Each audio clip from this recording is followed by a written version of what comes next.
Estamos começando mais um episódio de O Backstage. Aqui recebendo aqui nos nossos estúdios hoje uma pessoa que fez parte da minha vida pessoal, fez parte da minha vida profissional. Eu tenho essa pessoa como o meu mentor, se assim posso dizer, né? Não sei se ele gosta muito dessa palavra, mentor. Alguns diziam guia espiritual, mas aí começa a ficar um pouquinho mais teológico. Mas, enfim, eu tenho o prazer hoje de receber aqui no nosso podcast. Aí também vou falar Charles, Bud ou Carlos McCord. Carlos tá bom aqui no Brasil. Nos Estados Unidos é Bud, mas Bud em português aqui é bode. Então não. Então vamos falar Vamos lá. Carlos ou Charlie, tá bom?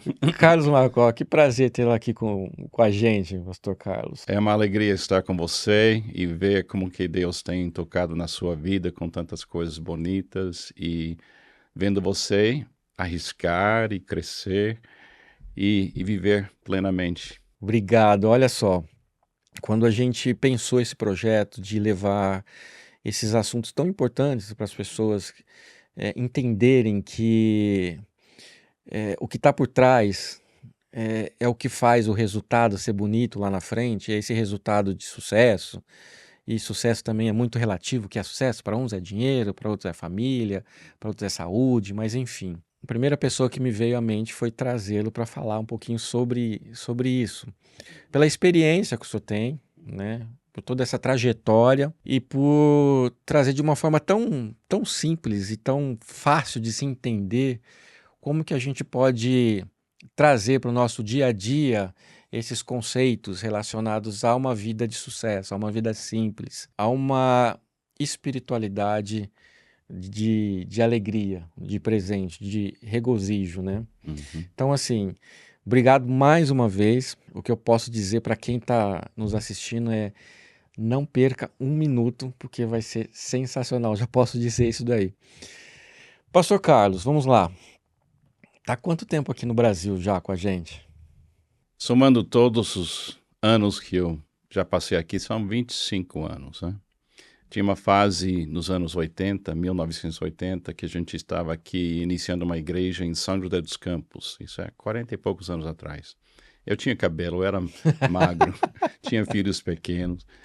Aí ficamos 8 anos em São José dos Campos, eu e Pamela, nossos filhos, e voltei para os Estados Unidos em 1987 e fiquei 18 anos lá liderando uma igreja perto da cidade de Miami, no estado de Flórida. Aham. Em 2005, voltamos ao Brasil, estamos de volta há 18 anos. Então, somando tudo, é mais ou menos 25 anos. 25 anos de Brasil. Sim. A minha esposa chegou no Brasil em 1953. Então, a família McCartney, da minha esposa, tem uma história longa aqui no Brasil. Pamela, um beijão, um forte abraço para você. E a gente sabe, né, que tá do lado do Pastor Carlos é um presente. Não sei. Bom, até hoje ela ainda não tem medo de Não mim. tem medo? Então, tá dando certo. Pastor Carlos, mas lá nos Estados Unidos, é, a, a gente sabe que o senhor é pastor, né, Uhum, de formação, tá aqui. uhum, Depois a gente vai falar um pouquinho dessa missão, o que trouxe o senhor para cá e o que tem uhum. feito ultimamente. Mas lá nos Estados Unidos, antes, isso é desde sempre? Sabia que iria seguir nessa linha, teologia, pastoreio, missão? Ou no início lá ainda tinha alguma questão, o que eu vou fazer? Eu vou ser empresário? Qual seria o caminho lá atrás? Eu nasci em Miami, a Flórida, em 1951. Isso me faz com que eu tenha 72 anos de idade. Sim. Meu pai, a família era uma família, em termos americanos, pobre. 6 irmãs e eu era caçula da família, então nasci como o Príncipe Charles, sabe? Porque meu pai estava aguardando aquele filho e finalmente eu cheguei. Mas meu pai era um homem muito, muito bom. Trabalhava na ferrovia, trabalhava com as mãos, só para colocar pão na mesa. Então, não tinha nenhum trajeto na nossa história de família de business ou de coisas de empreender, aquela Sim, coisa toda. Não, era trabalhar. trabalhar. Trabalhar só para sobreviver. E meu pai, acho que por causa da pressão que ele viveu, com tantos filhos e dificuldades, ele ficou viciado em bebida. Uhum. Hoje a gente ia dizer que ele era alcoólatra. Mas era um homem bom, muito bom, e certamente me amou. Mas ele faleceu quando eu tinha 10 anos de idade. Então aquele momento de trauma me tirou do normal. Eu comecei a brigar com todo mundo, eu comecei a andar com a turma errada no bairro. E no meio daquilo, um amigo meu me levou para uma igreja batista e eu ouvi falar de Jesus. E eu tive uma experiência profunda, porque eu estava precisando mesmo de um alicerce na minha vida. E essa igreja se tornou um refúgio para mim. E eu fiquei muito perto dos diáconos, dos pastores, e eu vi os pastores cuidando de gente. Aí despertou em mim essa possibilidade de ser um pastor, porque para mim a igreja era um lugar de cura. Não era só como é que eu vou ir para o céu, era um lugar de me Tá. curar. Era algo real, É muito real. palpável, não era uma É, coisa só espiritual. é. Não, se eu não tivesse entrado naquela igreja, se não tivesse permitido essa entrada de Jesus na minha vida, eu tenho certeza absoluta que eu teria feito um estrago muito grande neste mundo.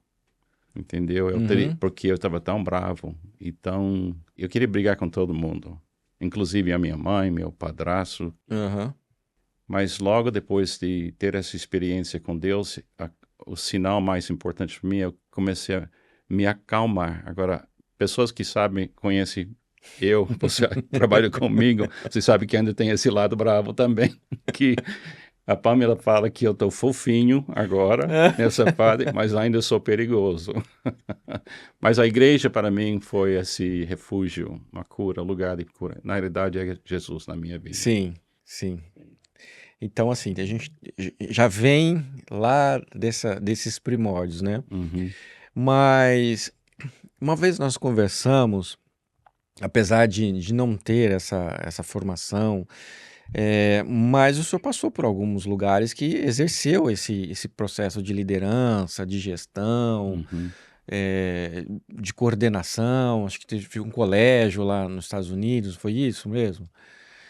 Bom, a igreja onde eu aceitei Jesus se tornou a família para mim. Tá.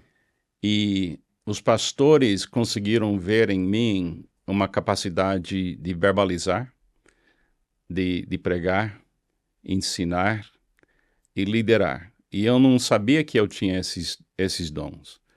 Mas aos poucos eles começaram a me trabalhar e faz isso. E eles me deram muito treinamento. Aí eu também fui para uma faculdade bíblica, passei anos lá no seminário. Ah, mas já com 20 anos casei com a minha esposa Pamela e agora, esse fim da semana passada, a gente celebrou 52 anos Olha de só. casados. Achamos que nosso casamento vai dar Vai dar certo. certo, Vai será? dar certo.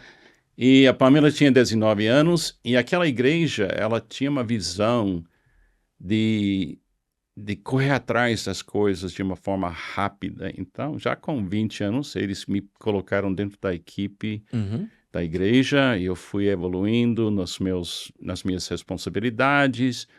Eu comecei a ser aluno de liderança e o pastor titular da igreja, ele tinha um sonho de eu ser o próximo pastor da igreja. Aí, de repente, Deus me permitiu chegar aqui no Brasil em 1974 e eu passei 3 meses no Rio de Janeiro e aqui em São Paulo e Deus disse, não, você vai trabalhar no Brasil. Agora, o pastor da igreja lá não queria que eu... mas Era Deus Deus queria. contra o pastor. Então, era uma coisa rápida, mas crescendo cada dia com apoio de pessoas boas na minha vida e Deus. É.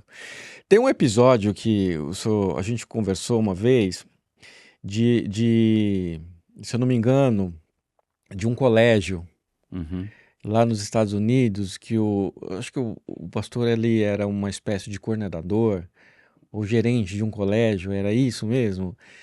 A igreja, Era da igreja esse colégio. sim, a igreja me enviou para o Brasil para iniciar igrejas. E iniciamos uma igreja em São José dos Campos, ainda está em operação hoje Aham. em São José dos Campos. Eu posso ver o prédio da igreja da minha janela, do meu Olha apartamento. só.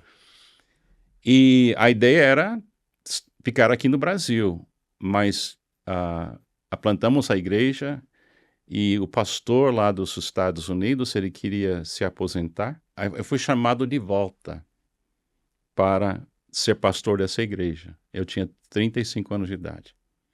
Eu só tinha 7 anos, quase 8 anos do Brasil. Então eles me chamaram de volta e a igreja era muito grande e tinha uma escola cristã. E a escola cristã, naquela época, tinha 950 crianças de 3 anos de idade até 18. Então eu acabei sendo o pastor de uma igreja grande com uma escola. Então eu estava liderando 174 funcionários. Então, eu fui de uma igreja aqui no Brasil com uma pessoa que limpava a igreja e uma secretária, e de repente eu pego um avião e E vai para vai lá. para lá, e era um choque, né? E por ser uma escola de uma instituição religiosa, cristã, Uhum. os professores e tudo mais, a gestão era diferente, as pessoas são diferentes, os problemas são diferentes do que uma gestão tradicional, digamos assim? Bom, eu acho que liderar uma escola de qualquer tipo é muito trabalho, porque você está lidando com coisas tão preciosas, são os filhos. Sim, E quando você arrisca cuidar dos filhos dos outros, você tem muita responsabilidade. Quando você coloca o nome cristão ao lado da escola, as pessoas também cobram de você num nível mais alto, porque quando você coloca cristão, aí você está convidando todo mundo a avaliar. acho que já é perfeição, né? É porque Cristão, eles acham que, sinônimo de perfeição. sim, se não tem dinheiro para pagar a conta da escola, eles Ah, querem, é eles querem igreja. perdão. Então, e longanimidade. Então, eu acho que às vezes é um pouco mais complexo uma escola confessional, uma escola cristã, porque você sabe que as pessoas vão querer de você não somente um bom produto de Sim, ensino, eles vão querer que você viva os valores de Jesus. Aí eles cobram. sim. Então, e também todo funcionário. Ela carrega também essa responsabilidade. É um pouco mais complexo, na minha Então opinião. a gente pode dizer que o sistema de gestão pessoal ele é bem mais pesado, né? Porque o Uhum. tradicional é isso, ó, pagou, não pagou, tá indo Sim. para cartório e resolveu a mensalidade. Agora, gerir as pessoas Uhum. ele é um pouco mais complexo, né? Porque é isso que o senhor falou mesmo. É, Ah, não pagou, olha, mas em casa tá faltando comida. é. Vocês são de Deus. O que é mais importante? A comida, é isso. É isso mesmo? Por exemplo, se você tem funcionários, você está pagando pessoas, mas também avaliando elas. Mas elas também são membros na igreja. Então, se você manda embora um funcionário, ele vem na igreja no domingo, entendeu? Machucado. Sim. E eu sou pregador, então eu tenho que olhar nos olhos dele e também ele tinha que olhar nos meus. Então, para mim era muito complicado navegar as expectativas. Uma igreja que não tem uma escola, ela tem cultos, ela tem grupos, etc. E ainda assim tem problemas. Imagine você coloca salário e tudo mais. Para mim, eu tinha que crescer muito rápido e eu tinha que aprender. ah, eu fiquei 18 anos liderando aquela igreja e a escola.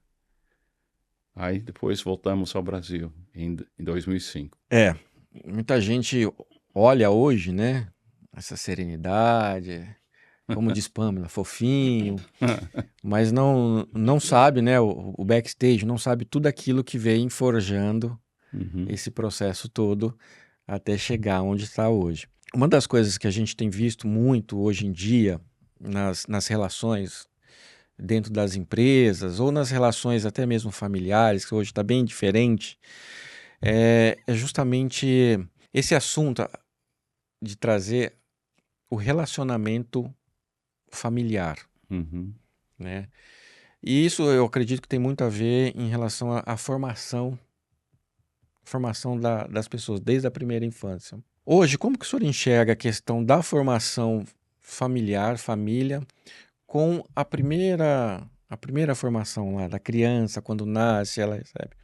Você acha que isso ainda é um fator é, muito importante, essencial para criar essa raiz, principalmente a gente falando aqui de uma raiz de crenças? O privilégio de ter uma esposa, o marido e a família, para mim, é o projeto que tem mais significado do que qualquer projeto. Porque você está cuidando das próximas gerações. Eu tenho 11 netos agora. E eu tenho 2 noras, 2 genros e 4 filhos.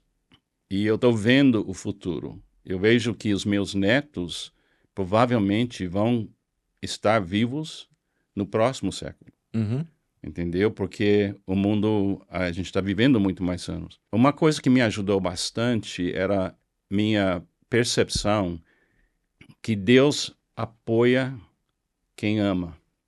O Deus é amor.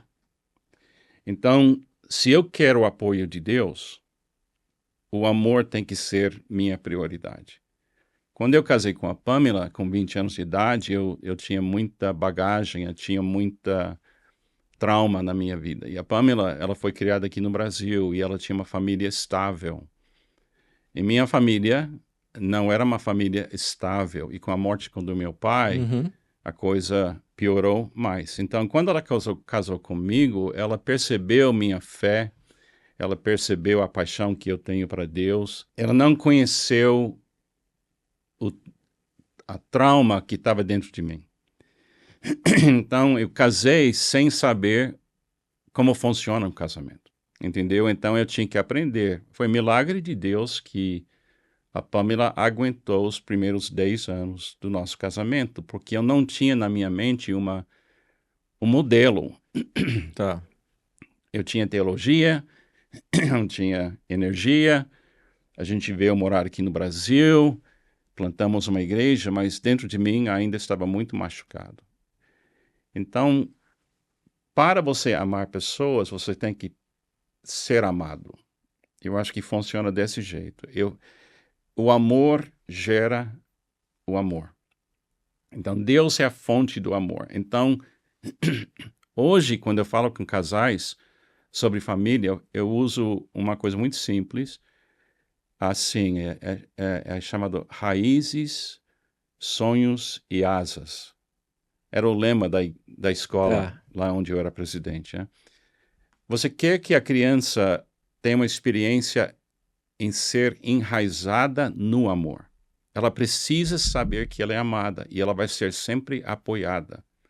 Então, ela tem que ter uma experiência que mamãe e papai ama eles e vão apoiar. Então, a criança que tem essa estabilidade, ela já avança mais rápido. Agora, ela também precisa de sonhos do amor. Em vez de falar para a criança, você precisa construir uma companhia e ganhar muito dinheiro, não, você fala, através da companhia que você vai fundar ou através da medicina que você vai usar, você vai amar pessoas. Você nunca desliga o sonho de amar. O sonho de amar é mais importante do que construir uma Tá. companhia. Então, como você está dizendo, tem que fazer um link aqui no backstage, né? No Uhum, backstage de qualquer coisa tem que ter amor. Então, tem que ter raízes no amor, sonhos no amor e asas do amor. E asas a criança tem que ser levada a compreender se ela se comportar de uma maneira errada com drogas ou bebida ou não levar a sério o futuro, então ela pode danificar suas asas. Então, se uma família oferece para as crianças raízes no amor, uhum. sonhos em como é que você vai amar, e também você diz, eu vou proteger suas asas. Você está passando por isso agora. Sim. Que você tem filhos lindíssimos, mas o mundo é cruel. E você tem que proteger as asas dos seus filhos, quer dizer, tem que ter regras, tem que ter um coaching, tem que ter muita coisa, porque você quer que eles possam ir muito alto com asas que não foram destruídas. Aí eu trago uma questão, pastor, da seguinte perspectiva. Hoje a gente tem visto, né, a gente tem visto muitos casamentos desestruturados, muitas famílias rompidas e muitas crianças que elas já nascem sem essa raiz, Uhum. seja do divórcio, seja de famílias disfuncionais, né, ou de alguma outro tipo de situação. Não sei se existe uma maneira, como lidar com essa situação, se ela não nasce com essa raiz, entendeu? Ou seja, isso compromete muito lá no futuro. Compromete. Jesus disse uma coisa poderosa, mas também uma coisa que assusta um pouco. Ele disse: se alguém maltratar uma criança, seria melhor ele ser jogado no mar. Quando você maltrata uma criança, você está iniciando um estímulo negativo. Você lembra que a gente fala muito de abundância Sim, em vez de escassez? Então, quando meu pai faleceu, isso me ofendeu profundamente. Demorou muito tempo eu perdoar meu pai, porque eu pensei, se você não tivesse bebido tanto, se você não tivesse feito isso, então, porque eu estava tendo que enfrentar o mundo sem pai, tá. entendeu? Agora, levou 20 anos eu entender que meu pai fez o melhor que ele poderia fazer. Ele carregava um peso enorme de família e de trabalho, e ele também tinha a história da família dele, então eu não entendi nada disso. Eu só entendi que a vida complicou para mim. Quando a gente quer uma família, nós temos que definir coisas de uma forma claríssima. Por exemplo, por que casamos? Você sabe que eu faço um curso sobre isso, Sim. né? Você postou muito pela internet e tudo, e os livros e tudo mais. Agora, eu tinha que entender que o casamento é para avançar o amor, viver o amor. Então, para mim, no backstage, de que você não vê, você tem que ter uma convicção que eu quero amar meus filhos. Agora, eu tenho feito muitos casamentos, eu tenho trabalhado com muitos casais. Eu nunca vi um casal casar querendo divorciar, Aham. mas acontece. Mas ainda assim, se os dois ainda querem amar, dá para minimizar um pouco o impacto da coisa. Mas é uma coisa super importante a gente fazer o que a gente faz com um alvo muito alto. Dinheiro não é um alvo alto. O respeito dos outros não é um alvo alto. Amar é o alvo. Se você faz tudo que você faz para amar, aí você significado e faz um link de tudo. Agora, eu defino o amor assim. Amar é dar o melhor que eu sou, melhor que eu tenho para quem precisa de mim. Entendeu? Você é meu amigo. Você é meu irmão em Cristo. Então, quando eu estou com você, eu preciso dar o melhor que eu sou e o melhor que eu tenho para apoiar você. Sim. E isso dá. E você faria a mesma coisa comigo, entendeu? Porque eu tenho visto isso. Então, a gente faz uma conexão que é uma conexão permanente. E o que a gente faz hoje num mundo em que as pessoas, cada vez mais, elas falam assim: eu quero o melhor amor, eu quero a melhor atenção, eu quero o melhor que é seu. Uhum. Né? A gente tá vendo no mundo que as coisas hoje estão bem invertidas, né? Como lidar com essa situação hoje, que eu acredito que é resultado dessas raízes que não foram lá, né, plantadas por essas crianças, essa geração hoje que é muito egoísta, é tudo para mim, é tudo para mim, é tudo para mim. É, é, como, como, como lidar com essas pessoas hoje? Primeira coisa é não julgar, porque nós todos somos pecadores. A ideia de pecar para mim é impedir o fluir do amor. O pecar não é só quebrar uma regra. Quando você não ama uma criança, você impede o fluir do amor da vida dela. E ela vai ter manifestações disso a vida inteira, Tá. até ela ter um amor que muda ela. Eu sou o que eu sou hoje, porque pessoas me amaram. Eu vou contar uma historinha, você já ouviu isso, mas quando eu tinha 16 anos de idade, eu estava naquela igreja, e a igreja tinha muitas regras sobre não fumar, não beber, toda regra que a Sei. igreja gosta de ter, né? E, e também uma delas era não xingar, não usar palavrões, né? E eu era... Nem na Marginal Tietê. Não, e eu era terrível, eu sempre tinha o dom de falar, e as palavras mudaram agora. Aí eu estava no estacionamento da igreja, eu tinha uma Fusca e um rapaz, eu saí da igreja e um rapaz estava sentado em cima do meu carro, como se fosse nada. E aquele carro era tudo que eu tinha na vida naquele tempo. E eu fui lá e eu comecei a xingar ele, xingar, literalmente. Imagine eu xingando esse rapaz. E o tempo todo, o rapaz estava meio assustado, porque eu estava pronto para brigar com ele. E ele olhou, não estava mais olhando para mim, estava olhando para alguém atrás de mim. E quando eu percebi, era o diácono principal da igreja, ouvindo eu xingar esse rapaz. E eu pensei, eles vão me tirar dessa igreja agora. Mas sabe que aquele homem, o nome dele era Doran Stack, e ele nunca falou para ninguém o que ele ouviu. Todo domingo eu fui para a igreja pensando que eles vão me chamar e me disciplinar. Muitos anos depois, eu me tornei pastor da igreja. E Doran Stack ainda era essa pessoa que ouviu. Continha o segredo ali. Ele nunca contou. Então, um dia, eu trouxe ele para o púlpito da igreja. Eu falei, Doran, eu vou usar para você como uma ilustração o que é amar alguém que precisa ser amada e não julgada. E eu contei essa história para a igreja. Então, a cultura, você não pode obrigá-la a ser alguma coisa. Você tem que inspirar ela. Inspirar ela. Tem que ser um exemplo. Você tem que ter sal e luz.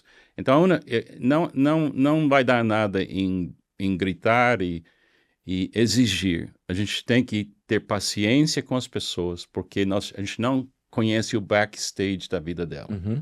A gente não sabe que ela sofreu. Então, quando eu penso em mim, o poder do amor na minha vida, através daquela igreja, eu sempre tenho esperança para todo mundo. Elas têm que ser amadas também. Então a gente pode dizer que, por mais que essa criança não tenha sido ali criada com essas raízes, qualquer pessoa ali durante a vida dela pode resgatar esse fluir do amor aí e ela realmente passar por essa transformação, assim. Eu acho que tinha 7, 8 homens que, de uma certa forma, ocuparam um pedacinho da responsabilidade do meu pai. Uhum. Entendeu? Meu pai era a pessoa que eu queria. Eu queria ele na minha vida. Mas sendo que ele não estava mais na minha vida, de repente, eu me lembro que tinha diáconos da igreja que me levaram para pescar. Me lembro de pessoas me levar para férias com eles. Eu me lembro do pai da Pamela, o pastor Byron, que era um homem tão lindo e tão, assim, cheio de Deus, e ele me tratou tão bem. Mas também ele faleceu cedo, com 51 anos de idade. Quando eu olho para trás, eu penso, puxa, essa pessoa me curou nessa área, essa pessoa me curou nessa área, essa pessoa me curou nessa área. Eu tinha um empresário, quando eu era jovem pastor, e o nome dele é Paul Picard, e até hoje ele manda uma oferta para nós todo mês, para o projeto de missões que a gente faz. E cada vez que eu perguntava para ele, eu falei, Paul, como está? Ele disse, olha, Carlos, é inacreditável. Ele falava, como está? Carlos, é inacreditável. Quer dizer, ele não falava que era mal, nem bom, mas Não. inacreditável. Aí eu apertava ele e disse, não, Paulo. Ele disse, não, Carlos, eu tenho tantas oportunidades de fazer uma diferença. Eu conheço esse homem há 50 anos. Eu nunca ouvi ele reclamar. Nunca. A perspectiva dele A era perspectiva que ele era... pode ser usado. Não, ele fala, é inacreditável, quer dizer, eu não sei por que está acontecendo como está acontecendo, mas está acontecendo. Então era uma maneira de dizer, eu não vou reclamar. E depois, quando eu apertava um pouco mais, eu falei, e ele fala, eu tenho tantas oportunidades de fazer uma diferença. Olha o poder do pensamento positivo, porque eu sempre estou reclamando, entendeu? Eu tenho o dom de reclamar. E esse homem está liderando uma companhia enorme, ele era um executivo, e cada vez que eu estava perto dele, ele, sem me criticar, é só me responder dessa forma, eu nunca esqueci. Eu estava com ele 3 meses atrás, eu estava na casa dele, e ele está com 87 anos de idade, e quando eu perguntei como ele está, ele disse, Carlos, é inacreditável.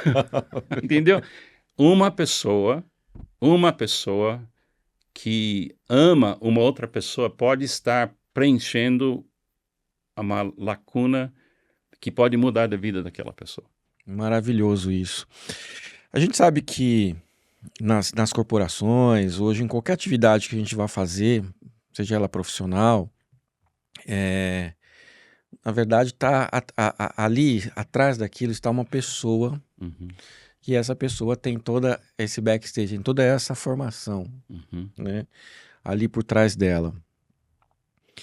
E tudo é isso, na verdade, né? O que ela faz, o que ela realiza, tudo aquilo que ela constrói é resultado da sua vida, da sua formação, dos valores que ela tem. uhum. Baseado nisso, Pastor Carlos, o que o senhor enxerga hoje como essencial para que a pessoa hoje carregue em si, isso no âmbito espiritual, para que ela seja uma pessoa de sucesso? A gente entendeu que o amor é o que move isso tudo, Uhum, tá? A gente viu que as ligações, né?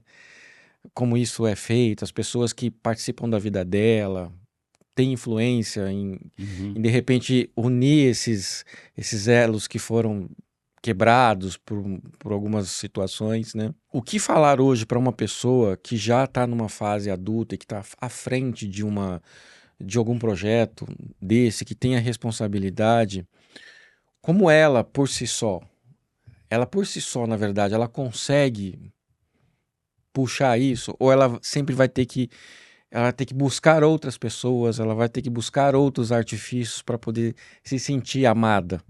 Eu acho que fomos criados para amar. Eu acho que a razão da minha existência é dar o melhor que eu sou, o melhor que eu tenho para quem precisa de mim. Por exemplo, estou casado com a Pamela agora há 52 anos. E eu quero que meus netos possam assistir ao vivo, embora eles moram nos Estados Unidos, que o amor é contínuo. O amor existe. Então, Jesus, para mim, é a manifestação que o amor existe. E isto de uma forma disponível para mim, acessível para mim. Então, a pessoa que me ama todo dia, que me apoia todo dia, não pode ser Pamela. Ela não dá conta.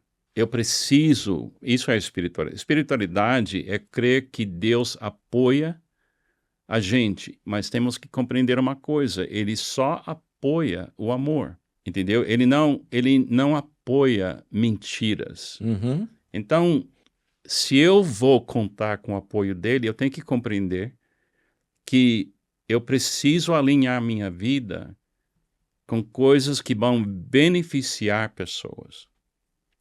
Entendeu? Às vezes pessoas vêm para mim, Sidney, e eles falam, eu tenho esse negócio e Deus está trabalhando na minha vida, eu vou fechar o meu negócio e ser pastor. Isso é muito comum. Tá. E às vezes eu falo para ele, posso questionar um pouco essa decisão de você sair do mercado? Eu falo, quantos funcionários você tem? E esse homem que falou recentemente para mim, ele já tem 150. Ele tinha pizzarias e restaurantes, era muito bem sucedido. Eu falei, tá bom, então 150 funcionários. Agora, multiplica agora esposa e filhos. Vamos fazer uma soma de quantas pessoas você está impactando todo dia.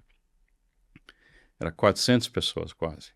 Aí eu pedi para ele me dar um exemplo de uma maneira que ele foi mais do que uma pessoa que deu um emprego para alguém, mas era um irmão e um apoio. Esse funcionário meu, ele disse, ele foi morto num acidente na Dutra.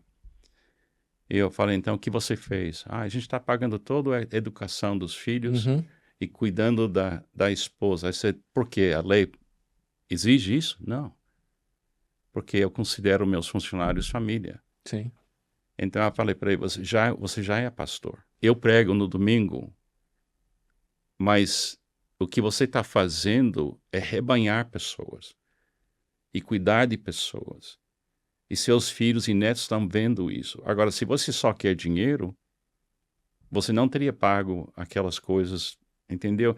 Então eu acho que eu ser pastor é simplesmente uma maneira de me identificar e às vezes esse título pastor não é muito útil em alguns lugares, Uhum. mas eu estou cuidando de gente, eu estou tentando ajudar a pessoa a avançar. Então, eu acho que ser empresário e liderar pessoas precisa do amor divino, para não ser simplesmente acumular coisas. Tá. Então, quando a gente tem espiritualidade, a gente olha a situação de uma forma diferente. Aí chega exatamente naquele ponto que eu quero levar um pouquinho mais a nossa conversa. Espiritualidade, eu não sei se a gente pode usar a palavra religiosidade. Vamos dizer espiritualidade. Ela não é um assunto separado do cotidiano, do meu afazer, das minhas responsabilidades, do meu empresariado. Não são coisas distintas, elas são uma única coisa só.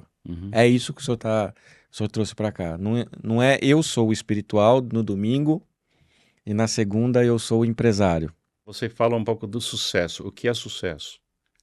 Eu cheguei nessa conclusão. Depois de liderar uma organização grande, o orçamento era 5 milhões de dólares por ano, aquela escola e na igreja. Então eu já sei o que é Aham. pagar conta e lidar com gente. Mas o que é sucesso? Para mim, sucesso é tomar o próximo passo do amor. Por exemplo, uma crise bate no Brasil e nós temos que mandar embora a gente. Ou tem que mudar o nosso sistema. E os empresários estão sofrendo Sim. com isso. Agora, eu acho que sabendo que Deus apoia quem ama, então a pessoa até pode tirar alguém da folha de pagamento e ainda amar aquela pessoa. Talvez a pessoa não consiga Não vai enxergar, entender muito. mas ela pode ser honesto, ela pode pagar na hora, ela pode chorar junto, entendeu? E não fugir Uhum. do drama. Mas também é uma espiritualidade forte, ela é sim, sim, não, não. Eu não posso. Tem que falar a verdade para a pessoa. Eu sempre tenho essa imagem na minha mente que um dia eu vou estar perante Jesus e ele vai me avaliar, mas ele não vai me julgar e não vai me jogar fora do céu. Ele já pagou o preço. Tá. Mas ele vai me avaliar. E vamos imaginar que eu estou face a face com Jesus e ele disse, Carlos, você amou sua esposa? Ela experimentou o amor de um homem de uma forma genuína? Eu disse, bom, Jesus, eu acho que o senhor vai ter que perguntar para ela. Agora, eu quero que se Jesus perguntar para Pamela, que eu amei ela, talvez não de uma forma perfeita, Uhum. mas de uma forma contínua. Isso para mim é sucesso. Agora, se alguém, um empresário, e constrói uma companhia e tem toda a dor de cabeça que isso significa, ele tem que entender que ele não pode usar aquele poder ou aqueles bens para piorar a vida de ninguém. Entendeu? No Brasil, nos Estados Unidos, nós precisamos de pessoas honestas. Às vezes, um empresário fala para mim, Carlos, você acha que eu poderia tocar uma companhia nos Estados Unidos? e ter sucesso? Aí eu falei, eu falo para ele, não é crítica, mas eu falo para ele, você conseguiu fazer isso aqui no Brasil? Ele disse, sim. Então eu tenho certeza que você poderia fazer lá, porque aqui é muito mais complexo. É muito mais complexo. Mas essa complexidade também oferece para nós também oportunidades de impactar vidas de uma forma incrível, se a gente amar pessoas corretamente. Não sei se isso faz sentido, mas essa é a minha maneira de ver a coisa. A gente volta em que tudo está ali com o objetivo de você fazer a diferença na vida das pessoas, usando o recurso que você tem, né? Isso é sal e luz, né? Sal e luz. Sal não julga ninguém. Jesus disse, vocês são o sal da terra, luz do mundo. Sal está pronto para melhorar a vida, preservar a vida, dar sabor para a vida. Eu tenho certeza que empresários que querem não só ganhar para eles, e eles estão querendo que todo mundo possa aproveitar algum resultado do nosso sucesso. Então, quem é um empresário que pensa assim, o funcionário percebe que ele não está somente acumulando coisas para ele está cuidando das pessoas. Entendeu? Então, para mim, isso é pastoral, isso é o que eu faço. Eu tento obedecer Jesus, eu quero ser um bom vizinho. Hoje em dia, o pessoal fica sabendo que tem um pastor que mora no prédio, eles evita a gente. Hoje em dia. Agora, a minha esposa ninguém evita, ela é uma santa. E todo mundo no nosso prédio quer falar com a Pamela, não quer falar comigo. Entendeu? Porque ela não carga nenhum título, é só a Pamela. E todos os funcionários do prédio, eles gostam da Pamela mais do que a mim. Então, eu quero que eu possa aparecer perante Deus um dia e falar que o mundo não ficou pior porque eu passei. Eu não quero ser responsável Uhum. para já fazer complicado aquilo que já é complicado. Eu quero ser sal, eu quero ser luz, eu quero ajudar alguém a crescer. Imagine, eu estou aqui com você, você é um grande amigo meu, eu estou com pessoas que eu amo aqui no Brasil. E tudo começou quando aquela igreja me convidou a conhecer Jesus. E agora estou morando em outro país, falando uma outra língua, Olha. falando mal, mas falando. A minha vida tem sido uma aventura desde Deus entrou e disse, olha, eu vou te apoiar. Maravilha. Agora eu quero falar um pouquinho mais sobre alguns termos que são muito usados hoje, né, no mundo corporativo, principalmente no mundo corporativo, para dar um pouco mais de significado para a vida, Uhum. né? Porque a gente vê que o nível de pressão ela tem subido e as pessoas têm buscado algumas fugas para poder trazer uma vida mais leve, né? No mundo corporativo fala-se muito de trabalhar com propósito. É Uhum. uma palavra que está muito usada hoje em dia, né? O meu propósito. Trabalhe por propósito, né? Se você vai abrir um negócio, qual é o propósito desse negócio? E muitas vezes isso está ligado ao bem-estar da pessoa, Uhum. não só em ganhar o dinheiro, né? Então, assim, propósito, não tem mais aquela questão de visão, missão, valores. Qual é o meu propósito? Algo mais bonito, algo mais espiritual. Qual deve ser o propósito realmente hoje de uma companhia, de um grande empresário?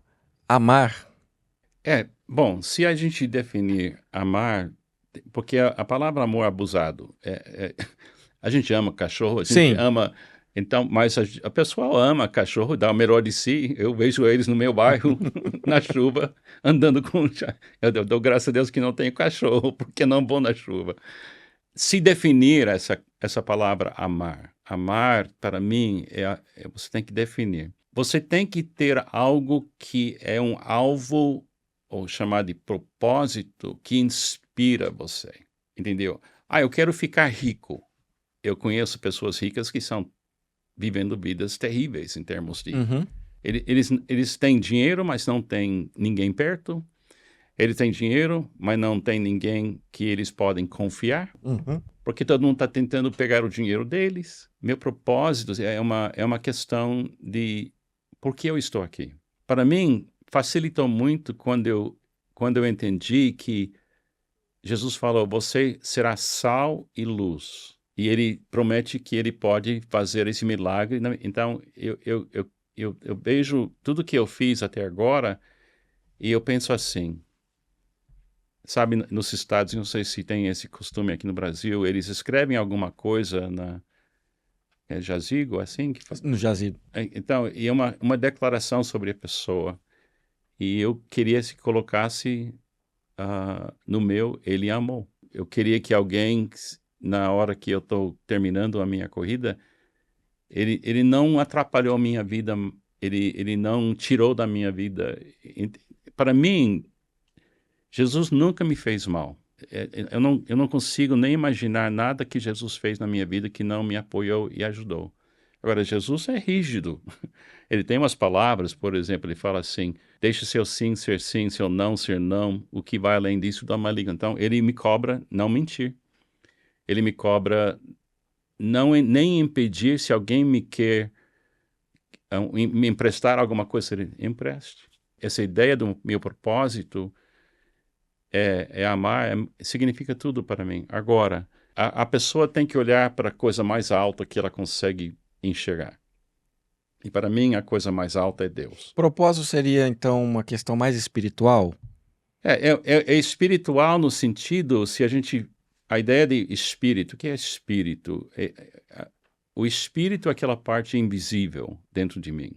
É isso aí, exatamente isso, porque também a gente tem essa questão do corpo, alma e espírito. Uhum. O corpo é aquilo que executa, a alma é aquilo que se sente, o espírito é o propósito. É essa mesmo, essa dinâmica? Eu gosto de pensar na metáfora, como vocês sabem, do João 15. Né?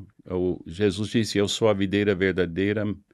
Então, numa vinícola, eu já fui 19 vezes para Portugal. Eu gosto muito de ir lá, eu gosto de andar na vinha e tudo mais. Ele disse: eu sou a videira verdadeira. Então, a espiritualidade do cristão, do cristianismo, não está no cristão no sentido que o cristão faz ou mantém. É como a videira está nele e ele passa essa espiritualidade dentro de mim. E quando essa espiritualidade vai passando por mim, eu começo a brotar manifestações como se fosse a planta está bem e tem folhas.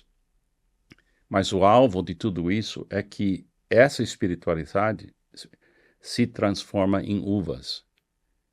E para mim, uva é o amor. Agora, o ramo não come seu próprio fruto. Ele come em secreto. Então, espiritualidade é eu estar bem aqui dentro. Alguém me ensinou assim, Sidney falou assim: a qualidade do seu centro determinará a circunferência do seu amor. A qualidade dessa parte invisível em mim, onde eu estou conectado com Deus, vai determinar a qualidade e a circunferência do meu amor. Então, eu tenho 11 netos, 2 noras, 2 genros, 4 filhos. É um grupo de 21 pessoas. Eu preciso amar essas pessoas. Mas eu moro no Brasil. Eles todos moram lá. Mas ainda assim, eu posso orar por elas, eu posso visitá-las, eu posso chorar junto. E para mim, meu propósito é não deixar esse mundo pior, porque eu estava aqui. Mas eu queria que esse mundo fosse melhor. E especialmente meus netos. Alguém fala assim: se eu soubesse como é legal ter neto, eu teria pulado a fase de ter filhos. Entendeu? O neto você ama. Pode fazer qualquer coisa errada, você ainda vai amar seus netos. Né? A gente pode fazer uma relação, não sei se é isso mesmo, mas é isso que a gente falou sobre a vinha, o ramo e a uva, né, o fruto, essas 3 fases. Eu não sei se essa relação está certa sobre corpo, alma e espírito. O corpo é uma manifestação do mundo invisível, né? O corpo é um santuário. Jesus fala, e a Bíblia fala, que nosso corpo é um santuário. Isso quer dizer que a minha conexão com Deus não é um prédio. Meu encontro verdadeiro com Deus está aqui dentro. Eu chamo isso, todos nós vivemos na vila da alma. A alma, para mim, tem 3 partes. O que eu penso, o que eu quero, o que eu penso e o que eu faço. Então, é a mente, emoções e vontades. Mente, emoções e vontades. Quando eu tenho meu pensamento e as minhas emoções alinhados, aí eu percebo o meu propósito. Eu quero fazer isso. Por exemplo, se alguém quer ser médica, ou quer ser advogado, ou empresário, ele tem que alinhar corpo, mente, emoções e vontades. E isso é uma coisa contínua, todo dia. Isso é chamado disciplinas espirituais. Então é uma prática. É uma prática, mas a prática tem que ser real. Eu tenho que acordar cada manhã e crer que eu tenho apoio já vivendo em mim. Você sabe, porque você trabalhou tanto tempo comigo, que eu tenho esse hábito de acordar cada manhã e colocar minha mão sobre o coração e falar: Jesus, que bom que o Senhor habita em mim. Por que eu faço isso? Porque eu preciso achar a espiritualidade. A espiritualidade não é eu ir na igreja, a espiritualidade é eu entrar no santuário que está aqui. Cristo vive em mim. Então é uma relação bem mais pessoal. Muito pessoal. É muito pessoal. Eu não vou na igreja, por exemplo, para ouvir sermões. Eu não vou na igreja para pregar sermões. Eu vou na igreja para lembrar os meus irmãos que Jesus habita nela. Porque ela vive uma vida de trauma e dificuldade e ela pensa, puxa, eu queria ser como outra pessoa. Não, você só pode ser você. Então eu ensino a pessoa a dizer: Jesus, que bom que o Senhor habita em mim. Aí eu continuo a falar assim: Jesus, eu sei que o Senhor é a vida cristã inteira que eu vou viver hoje. Então, o que eu estou alinhando.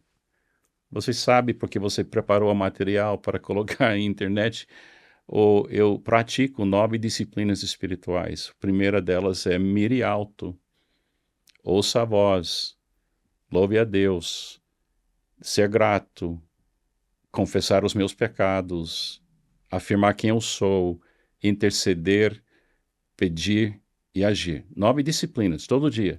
Mas eu posso fazer isso tão rápido, porque é como um atleta que joga futebol, vôlei. Uma vez que você tem o hábito, você só tem que treinar.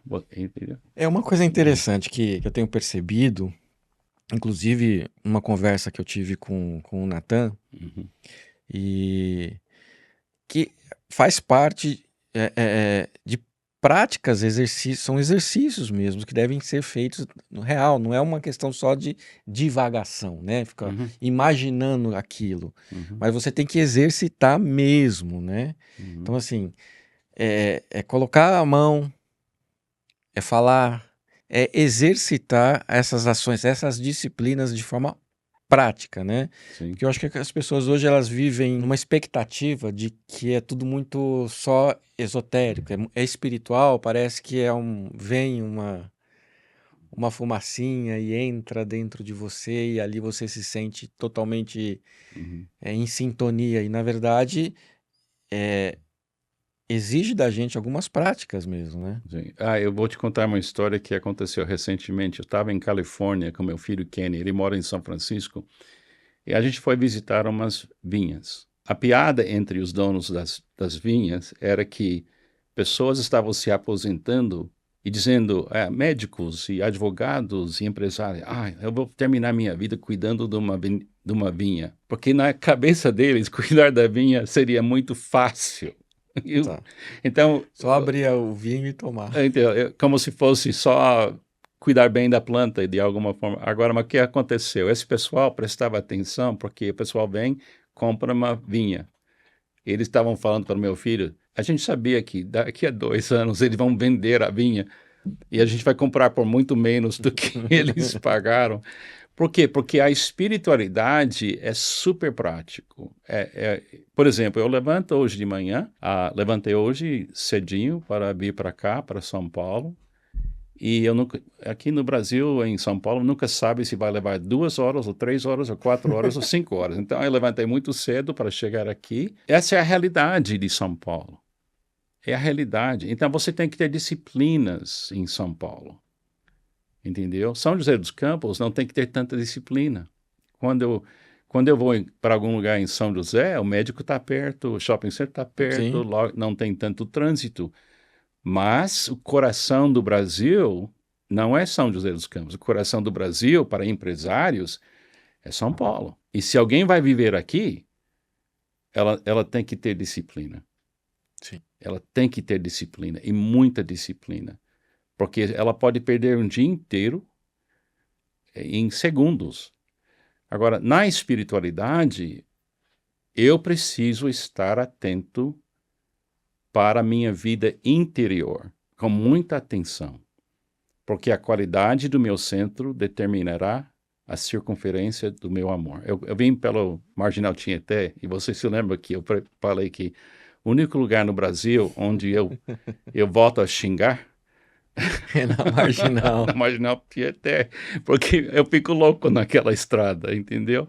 Mas hoje eu fui bonzinho, eu vim direitinho, não tinha que xingar ninguém para chegar aqui. Eu acho que estou crescendo Tá. espiritualmente. Vamos falar um pouquinho sobre esse projeto aqui, que assim, eu tive o prazer de participar um pouquinho, chama Monge na Metrópole. Monge na Metrópole, tá aqui.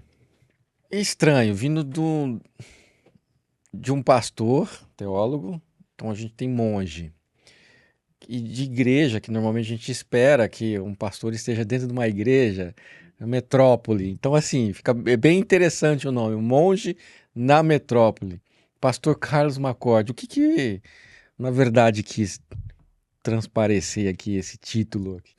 Eu ouvi pessoas usando a complexidade da vida em São Paulo, especialmente, porque morei aqui 6 anos, né? Dizendo, é uma desculpa para eu não ter uma espiritualidade. Então, porque eles não acreditam que eles podem ter a calma de um... Quando você pensa no monge, você pensa em alguém que se afastou da realidade. Sim, bem Ou calminho. ele está fazendo alguns barulhos, ele é fofinho, né? Entendeu? Ou ele trabalha com as mãos. Eu conheço muito bem essa vida, eu já vi isso em muitos lugares na Europa e ao redor do mundo. Então, eu criei o curso e não andamos muito com o curso, mas eu uso com pessoas individualmente hoje em dia, Sim, como mentoria.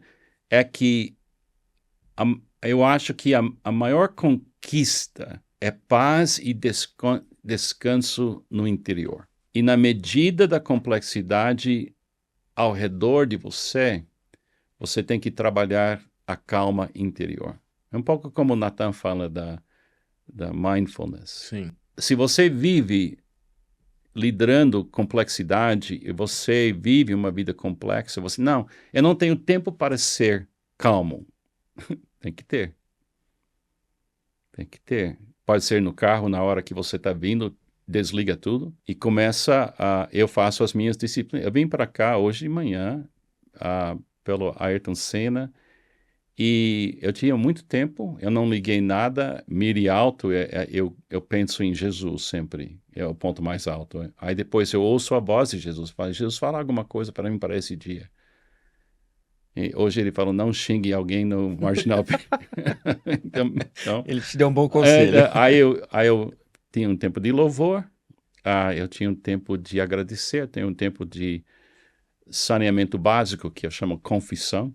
Vou limpar o que eu fiz ontem, porque eu não posso carregar ontem para cá. E depois eu fiz eu falo quem eu sou em Cristo. Então eu faço as minhas disciplinas para me acalmar. Então essa é a parte monge. Tá. Agora, mais o metrópole é o que é, entendeu? E o mundo real está aí. Mas será que eu posso estar em paz? No meio da tempestade?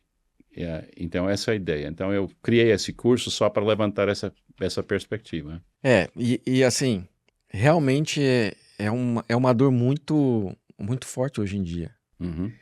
né? O nível do estresse mental e emocional das pessoas hoje é muito intenso. Sim.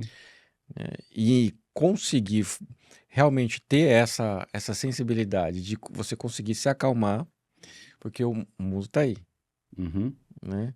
Existe até a oração da serenidade, né? Que fala, olha, me dê o que eu posso mudar, o que eu não posso, me dê aí um pouco mais de, O de primeiro paciência. sinal, para mim, o primeiro sinal para espiritualidade genuína é a capacidade de se acalmar. Porque quando você se acalma, você não está controlando coisas, você não está avaliando coisas. E uma pessoa que tem condições de baixar e centrar e ouvir a voz de Deus é uma pessoa que, quando ele chega na casa ou no apartamento, ele não leva o caos para dentro da família. Entendeu?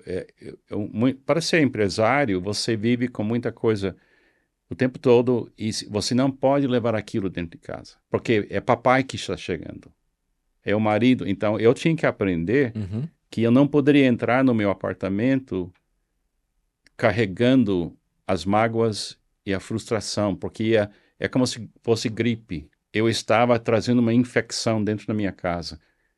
Agora, graças a Deus, a minha esposa tinha muita paciência por mim, porque eu passei muito Covid espiritual em essas pessoas. Hoje, muito menos. Além desse curso, assim, eu tive esse privilégio da gente conversar bastante sobre o conteúdo disso aqui, justamente por viver isso, né? Por Uhum, presenciar muito isso, essa questão de você estar realmente no dia a dia, no corre, na exigência do mundo corporativo, da cidade louca, mas ao mesmo tempo conseguir internamente baixar a guarda para essa questão muito de você. É o que o Nathan fala sobre o mindfulness, você viver o presente, né? Você estar ali no presente somente. Eu tive o privilégio de fazer um pouquinho, participar um pouquinho disso. Isso aqui realmente é uma coisa que mexe bastante, bastante comigo, porque eu vejo realmente hoje em dia a gente andando por aí que realmente é uma dor muito forte entre nós uhum. que estamos vivendo nessa cidade maluca, nisso tudo. Mas além disso aqui, tem um outro livro, A Vida que Satisfaz. Uhum. Esse aqui Foi você que fez esse foi o... lindo produto. Não, E você também fez esse arte e tudo da Monde. Eu era difícil liderar, não é? Eu sou difícil. Não, não, não. Eu fingia que não sabia ouvir inglês. Mas A Vida que Satisfaz, espiritualidade, recuperação e ação. Consegue passar pra gente assim, Ele é baseado em João 15, que é a da parábola da videira? sim, porque eu explico para pessoas, se você consegue compreender o que está acontecendo numa vinícola ou numa vinha, você pode compreender o que é espiritualidade, recuperação e ação. Porque a poda que o agricultor faz no ramo é recuperação e a ação é fruto. Então, se você entende que Jesus é a fonte, ele é a vida cristã, aí você entende que Deus vai trabalhar você, porque você tem dobras na alma, você tem problemas na sua vida. Então, ele quer tirar de você o medo, expulsar de você o medo, para que o fruto do seu amor possa aparecer. Aí, então, é super simples. Então, isso mudou minha vida. Então, eu escrevi o livro A Vida que Satisfaz. Além desse, tem aqui uma série de devocionais diárias, que é o Passeio na Vinha, Sim. também, que aqui são reflexões também diárias, menores, né? É 365 ou 66 devocionais. Ele está no Amazon, esses Sim. livros, e esse aqui é uma leitura diária. E também no YouTube, a gente tem um canal, Carlos McCord, Ministério Permanecer, no YouTube, no Facebook, que você criou para mim. E eu tenho material lá que pessoas podem acessar também. E além disso, ainda tem mais um material do curso sobre Casamento. casamento. 6 metáforas de um casamento feliz. Tá? Também esses cursos estão gravados no Facebook e no YouTube. A gente consegue falar rapidinho quais são essas 6 metáforas? 6 metáforas que descrevem um casamento funcionando de acordo com a vontade de Deus. Primeira coisa, responder à pergunta por que casamos é a primeira metáfora. Casamos para sermos a imagem de Deus. Uhum. Manifestar o amor. Segunda coisa é como decidimos. Eu ensino a pessoa a criar uma zona no casamento chamado círculo de intimidade. E não queremos entrar nesse círculo para debater ou contestar ou ter uma vitória. A gente entra no círculo para ouvir o que a esposa quer e o que o marido quer na presença de Deus. Então, decidimos em privacidade, no Sim. círculo, tomando decisões a dois. Quando eu casei com a Pamela, eu tinha um sistema diferente. É Carlos decide. E quase matou meu casamento. A terceira é como conceber o futuro que queremos. Porque a mulher tem sonhos, o homem tem sonhos. Então, nós temos que, como a gente concebe uma criança, tem que ter o DNA da mulher e o DNA do homem. Uhum. Então, tem que esquecer de andar uma parte minha, uma parte sua. A gente tem que juntar isso e deixar conceber o futuro que temos. Aí, usa as mãos. A quarta metáfora é quem faz o quê? Os papéis, né? Os papéis. Então, eu prefiro achar que o homem é a mão direita, ele cumprimenta, ele defende a família. A mão esquerda é o que equilibra tudo para que a coisa anda em harmonia. Uhum. Então, faz assim. Outra coisa, o curso é de onde vem a alegria. Quando eu casei com a Pamela, eu pensei que eu tinha que manter ela alegre. E um dia eu cheguei em casa e ela não estava alegre. Então, eu cobrei dela a alegria, porque eu tinha feito tudo para ela ser Sim. alegre. E ela disse... Não, você não é a minha alegria, Deus é a minha alegria. Aí ela me corrigiu, até hoje ela está me corrigindo. E a alegria vem direto de Deus. E a última é as intenções. Por exemplo, a partir do momento que você duvida das intenções de uma pessoa, o seu relacionamento já está sendo destruído. Por exemplo, você é meu amigo, entendeu? Eu conheço você há bom tempo, muito tempo. E eu tenho orgulho e alegria, porque você nunca fez nada de uma forma intenção para me tirar alguma coisa ou me machucar. Então eu fico totalmente em paz com você. Uhum. Mesma coisa no casamento. A Pamela tem que saber onde eu estou agora, com quem eu estou. E você, não, ela está fiscalizando. Não, eu quero que ela saiba. Porque eu não quero que ela tenha um pensamento que vai dizer, onde está Carlos? Com quem ele está? Por que ele está lá? Não, eu não quero que ela carregue isso. A minha vida é aberta para ela. As minhas senhas, ela tem. Entendeu? Eu não quero que ela tente imaginar onde eu estou, o que eu estou falando. Não posso. Porque eu quero... Essa pessoa, Pamela, na minha vida, ela tem que saber de tudo. Entendeu? Então, é um curso muito simples, mas... Mas é muito bom. Eu sei porque eu fiz esse curso. Tá bom.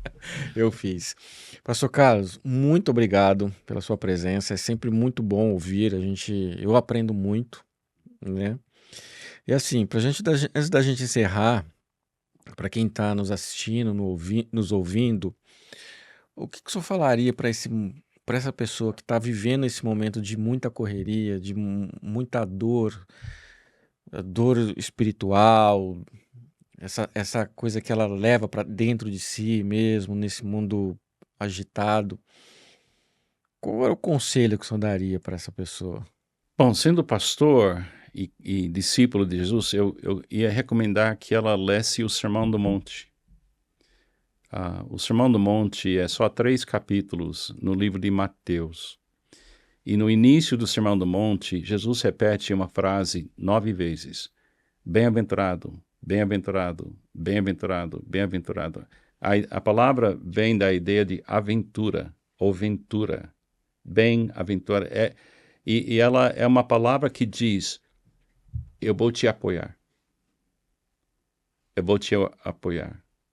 Ter alguém na sua vida que diz com sinceridade, eu vou te apoiar. As 9 bem-aventuranças, para mim, expulsam meu medo. Porque eu tenho alguém comigo Uhum. que vai me apoiar. Mas eu tenho que lembrar, o que ele apoia é aperfeiçoar, o projeto é aperfeiçoar o meu amor. Então, eu não posso dizer para Deus, me ajuda a odiar melhor. Não. Jesus me ajuda a ser sal e luz. Então, eu tenho alguém que me apoia. Tem amigo, é apoio. Tem esposa que ama você, é apoio. Mas o apoio da espiritualidade, para mim, é Jesus. Então, se a pessoa ler o Sermão do Monte, ela vai olhar e dizer, não, ninguém pode viver isso, é muito rígido. Diz, não, mas com o apoio de Jesus, tudo é possível. Eu posso ser monge na metrópole, com o apoio de Jesus. Com o apoio dele. Agora eu vou pegar Marginal Tietê agora de volta. Ore por mim. Eu vou pedir para Jesus me apoiar. Obrigado mais uma vez. Pessoal, terminamos aqui mais um episódio.